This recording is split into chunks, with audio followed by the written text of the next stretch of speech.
In this week's Tuesday Photoshop tutorial, I want to take a look at a way to add realistic clouds to your photograph, and it involves a little more than just simply using the clouds filter.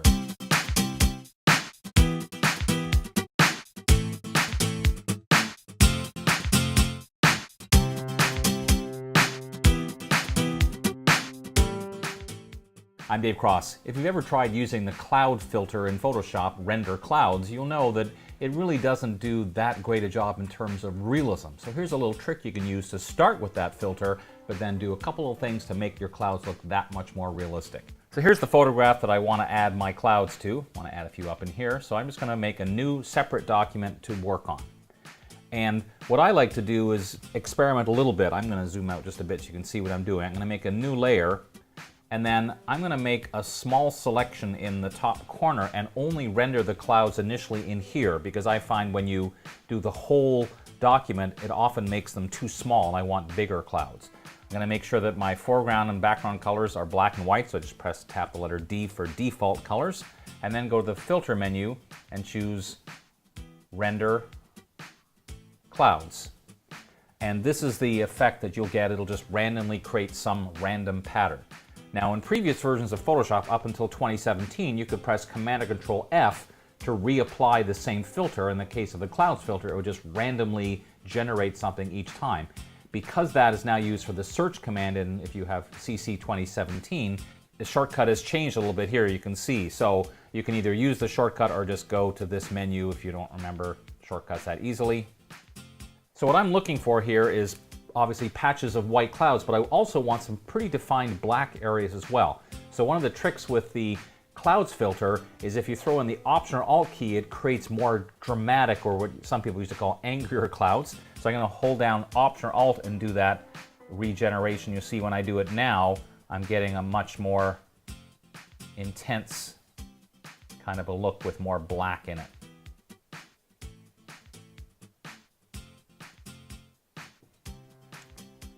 So that's an example of the kind of thing that I might want. Now, because I know the end result, I'm sort of looking at this with a different eye. Once you've done this technique a couple times, you'll get to the point of looking at the clouds and go, yes, that will work once I do the next couple of steps.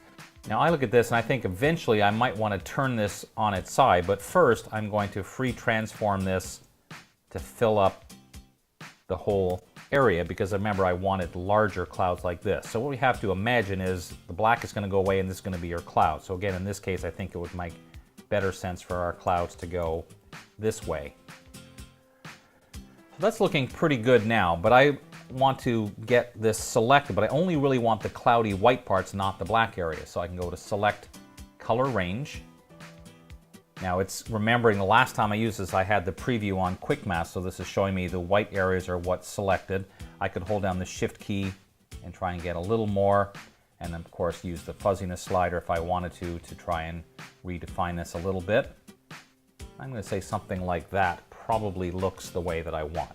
So now I've got this random kind of look here. I'm going to take my Move tool, click and hold inside this area, drag it into my other photograph, and then let go, and that will automatically make a new layer.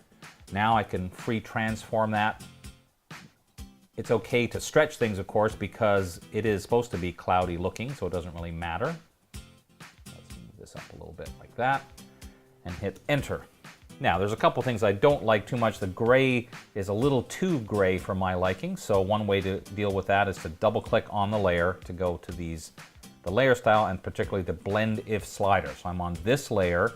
If I take the dark triangle, I'm going to move it to the point where the gray pretty much goes away, and then hold down the Option or Alt key to split the triangles and pull it back a bit, something like this. So there's still a little bit of gray, but now it has that nice puffiness that I want. Now there's a few areas where the clouds are in front of the buildings, and of course I could mask them, but I always usually try first taking the underlying layer and trying taking the dark triangle and see if that doesn't push it behind everything pretty successfully, which I think it did mostly in this case. Click OK.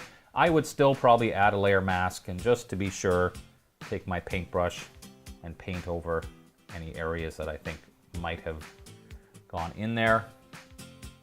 Now that I've done that, I might use levels on here and see if I can't lighten up the gray areas just a little further. There we go. So as you can see, just using the render clouds filter by itself really doesn't give you the effect you want. I think that's why a lot of people just sort of stop at that point, because they're like, well, that doesn't look realistic.